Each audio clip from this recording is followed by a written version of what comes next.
Morning, everyone. As you've worked out now, NCTA do great research, but we also make some great resources for the AOD sector. And it's my pleasure to talk to you about one particular resource this morning, which is our FundAssist guide. This is what FundAssist looks like, and we've got some postcards at the registration desk if you want to pick up a postcard and grab a QR code and get your own copy. So what is FundAssist? Well, it's a toolkit that was designed to help non-government AOD organisations prepare, plan and write funding applications. We know that our NGO partners really rely heavily on funding, so we've created this resource to maximise people's chances of securing funding. It includes a lot of information, tips and advice, links to official information sources, further reading, instructional videos, activities, and a whole lot of fillable templates. So if you're one of those people who like to print something and put pen to paper, you'll really enjoy those sections. It's written for new and experienced grant writers, so there should be something in there for everybody. And throughout we use examples from the AOD sector, but there's a lot of generalisable advice for people working in other sectors, as well as researchers. It was first created in 2013, and it was revised last year with some great support from NADA. So we're very grateful for that. There's 10 sections. Don't worry, I won't go through all of them. It's just a quick presentation. But you can see how comprehensive FundAssist is, from working out who the talents are in your team, so how to put a budget together, to whether you need to be incorporated, and all of those legal implications. So there's a quick overview, right up to submitting the application and afterwards. What do you do if you were successful? You might want to renegotiate a contract, but also what do you do if you weren't successful? And how can you celebrate the fact that you put the effort in and what you can learn for next time? It's really important. Now, we know that not everybody reads something cover to cover.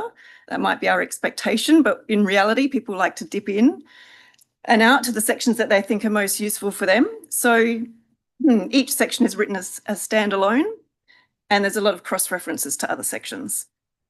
So I'm just going to quickly now tell you what's new when we updated this document last year.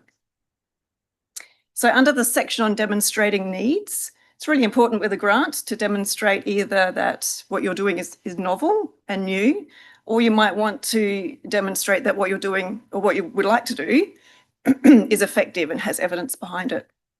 So we've got a section in there about how to use Google Scholar effectively for people who might not have access to academic databases, and also the importance of academic evidence reviews, what they are, why they're useful, and how to find them and make sense of them. We've included links to key national data sets, surveys, and reliable sources of up-to-date information in case you want to cite stats to bolster your case. And so, of course, we've included there the NAC website that Sarah told us about already. We've got current national government policies, guidelines, plans and strategies, all the stuff you need to show that what you're pitching really taps into the national agenda. And how to find out what has been done or might be what other people might be planning to do.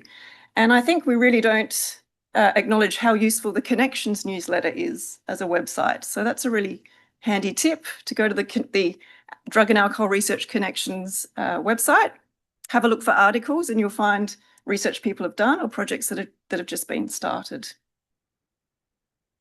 So I guess the most important thing about applying for grants is working out who's got the money. And so we have updated a section to show different funding sources and strategies so you can be kept informed of opportunities that you can grab and run with.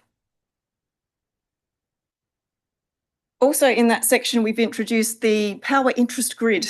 The planners in the room will be loving this edition, about how to communicate with your current and potential stakeholders, and in terms of planning where to put your energies, who has the most power, who has the most interest, more or less, in terms of your of helping you win grants, and who really wants to know what you're doing and who would like to just be kept informed. So working through this grid can really help you develop a communications plan and an engagement plan. And you can see this is obviously a screenshot from FundAssist. It's something designed so people can fill in, they can write in who their stakeholders are.